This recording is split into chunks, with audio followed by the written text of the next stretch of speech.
গঙ্গাসাগরে প্রকাশ্যে এলো বিজেপির অভ্যন্তরীণ কোন্দল। সম্প্রতি নেট মাধ্যমে ভাইরাল হওয়া একটি ভিডিওকে কেন্দ্র করে স্থানীয় রাজনৈতিক মহলে তীব্র চাঞ্চল্য ছড়িয়েছে।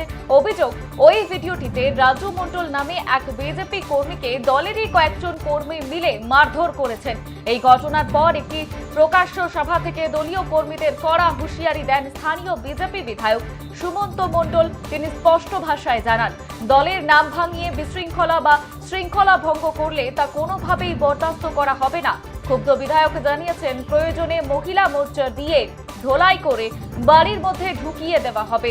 একই সঙ্গে এলাকায় তোলাবাজি, সরকারি জমি দখল এবং অবৈধ নির্মাণের সঙ্গে যুক্তদেরও রেয়াত করা হবে না বলেই জানিয়েছেন তিনি।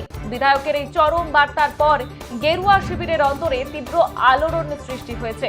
তবে ভাইরাল ভিডিওটির সত্যতা এখনো পর্যন্ত স্বাধীনভাবে যাচাই করা সম্ভব হয়নি। ঘটনাটি ঘিরে সাগর উপকূলের রাজনীতিতে শুরু হয়েছে নতুন জল্পনা। থেকে টাকা তুলছে, যারা এখানে মারপিট করছে, ওদেরকেও আপনাদেরকে ঢলাই দিতে হবে। মায়েরা একসঙ্গে জোট বাঁধবেন, বলে দেব, যে বেশি দাদাগিরি করবে ওই মহিলা বাহিনী, মহিলা মোর্চাকে আমি দায়িত্ব